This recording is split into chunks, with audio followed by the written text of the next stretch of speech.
Hi, it's Karina. I'm wondering if any of you out there are feeling a little emotionally depleted. Maybe your reservoirs of love and joy feel like they're running on empty. If they are, then I wanted to share a few thoughts with you. So this week on my blog, I did a little video and shared some thoughts about love in the time of solitude. And it was interesting that I shot that video before COVID. And it was so interesting though to watch it after the pandemic hit and to really understand what was going on with couples and relationships and families now that we have been for months in self-isolation. So I've been really paying attention to my own state of happiness and love and where my emotional reservoirs are. After being locked up with your family, your husband, your significant other, your children, it can be a little emotionally taxing. It can leave us feeling depleted, especially when we are people who tend to overdo, the people who are the emotional givers and caretakers, and that's my default. I'm sure there are people out there, and maybe drop a heart below if you resonate with this, but if you've grown up in a dysfunctional home where you had to fill in the gaps and you had to try to make the space happy, the family happy, and you thought even as a child by doing, it would make things better. That's how I grew up. I grew up with a mother that was often depressed and unable to function. And so I took over a lot of the caretaking duties for my siblings and really trying to do what I could to make her happy.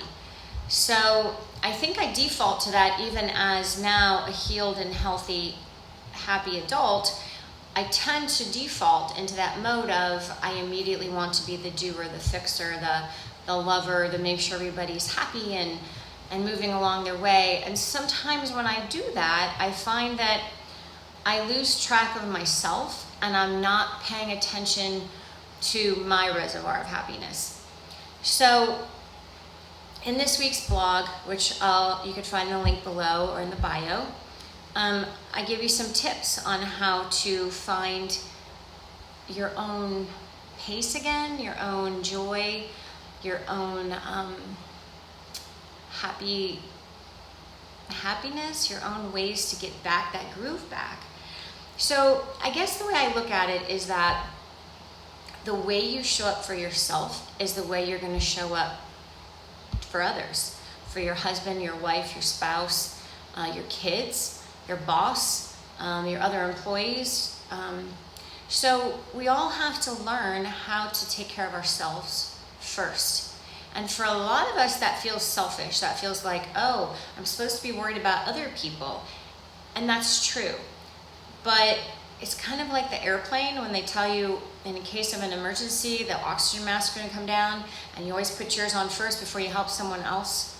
Same idea. So I think the concept here is how can we fill up our own emotional love reservoirs so that we can show up for others in a healthy way and not full of resentment. So whatever that is for you, if that's, you need time alone to read, to walk, to bike, to go to yoga, to meditate, whatever it is. And I know in today's day and age, it's even more difficult because a lot of things aren't open that you might normally enjoy. But it's also a wonderful opportunity to find new ways to fill yourself back up.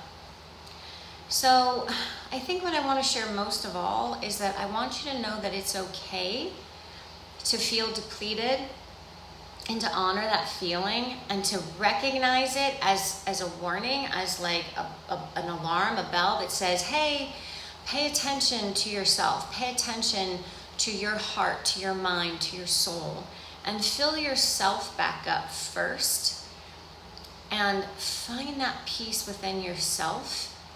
And then you'll be able to come back into your relationship, your love space, filled with joy.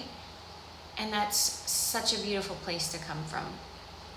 So if you're out there and feeling depleted and not paying attention to yourself, please take this as words of love and encouragement from me, that you are important, you are special, and you deserve your own love and affection. I'll chat with you soon.